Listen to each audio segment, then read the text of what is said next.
기도하심으로 말씀 묵상 시작하겠습니다. 하나님 감사합니다. 오늘도 주님이 주신 귀한 말씀 가운데 나아갑니다. 저희들이 말씀을 깊이 묵상함으로 주님의 뜻을 더욱더 깨닫고 주님의 길을 함께 걸어가는 귀한 자녀 되게 하옵소서.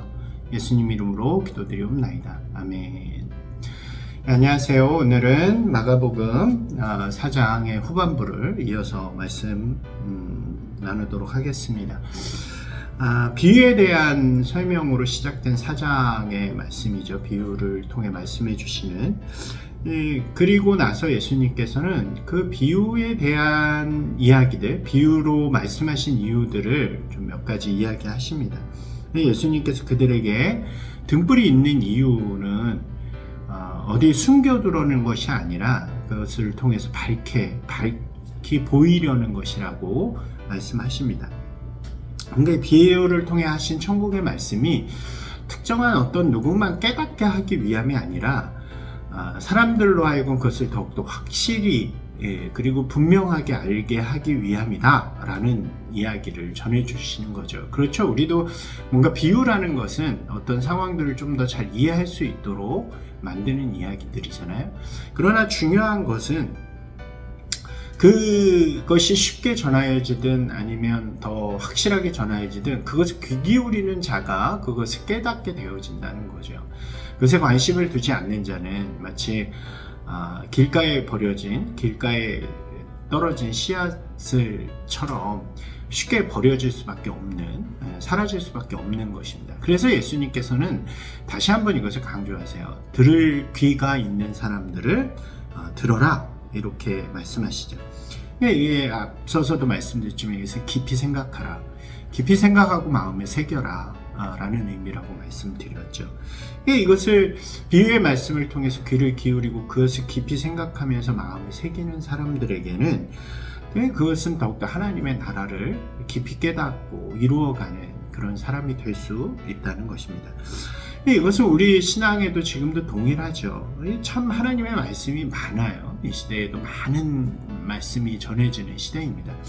아예 믿지 않는 사람처럼 듣지 않는 사람들을 제외하더라도 하나님의 말씀이 수많이 들려지고 주일마다 또 선포가 되어지지만 어떤 이들은 그것을 그냥 한 귀로 듣고 한 귀로 흘리기도 하고 또 나랑 상관없는 삶처럼 또 나랑 상관없는 이야기처럼 여기기도 하죠. 내 삶과 하나님의 말씀이 분리되어져 있는 경우도 많이 있습니다.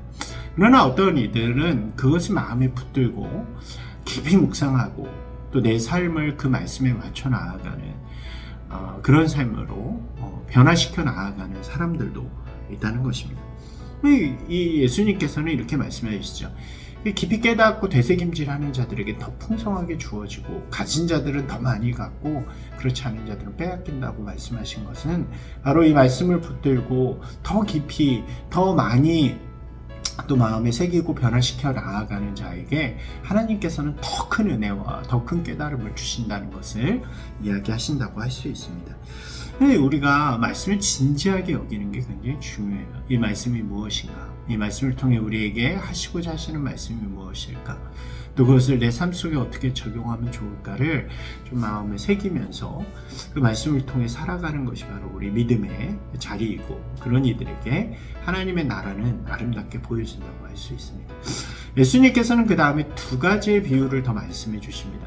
첫 번째 비유는 이런 비유예요. 어떤 사람이 씨앗을 땅에다 심고 나면 그 씨앗이 이제 자라나잖아요. 싹이 틔우고 이렇게 성장해서 이삭을 피우고 거기서 열매들이 맺혀나는데 정작 이렇게 뿌린 사람은 그것이 어떻게 자라나는지 잘 모른다는 거예요.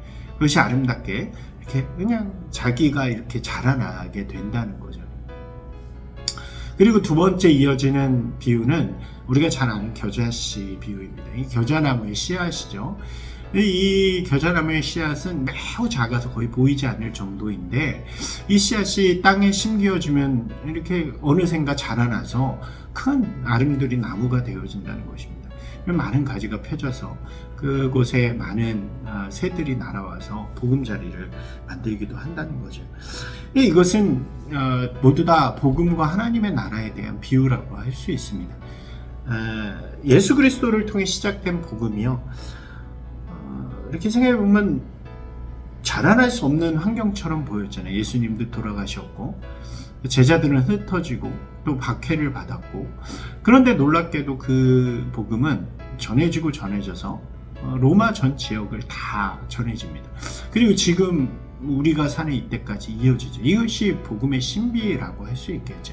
씨앗을 심은 사람들은 그 당시에 복음을 가지고 어떻게든 살아가던 사람들, 또 복음을 전하는 사람들이었을 것입니다. 이 사람들이 그러한 기대를 했을지는 모르겠어요. 상황을 보면서 참 어려운 시대를 살아간다고 생각했을지 모르겠습니다. 그러나 그 복음은 심겨지고 자라고 또 아름다운 열매들이 되었죠. 그 자기가 가진 복음이 굉장히 작게 보이고 그 상황 속에서 어렵게 보일지라도 그 복음이 심겨지면 그 복음은 반드시 자라나서 아름드리 나무가 되고 아름다운 열매들을 맺는다는 것이 바로 이 비유의 의미라고 할 수 있습니다. 이들이 살아가던 시대가 바로 로마 시대였고 어려운 시대였지만 이 말씀은 그들에게 힘이 되었고 또 도전이 되었으리라고 생각이 되어집니다. 우리가 비록 이런 삶 가운데서 살아갈지라도 복음을 심는 자가 되면, 또 되새기면서 그것을 말씀대로 살아가는 자가 되면 반드시 아름다운 열매들이 되리라 라는 믿음일 것입니다. 사랑하는 여러분, 오늘 우리에게도 전해진 성경의 말씀은 비유와도 같다고 할 수 있습니다. 감춰져 있는 것처럼 보일 때도 있고요, 또 잘 이해되지 않을 때도 있습니다. 그 말씀을 붙들고 깊이 묵상하며 주님의 뜻을 구할 때, 또 우리가 그것을 이루며 살아갈 때 주님께서 우리에게 더 많은 것들을 알게 하시고 또 깨닫게 하시고 또 은혜 가운데 함께 하실 줄을 믿습니다. 그리고 우리 가운데 하나님의 놀라운 역사들, 하나님 나라의 역사들을 이루어 주실 줄로 믿습니다.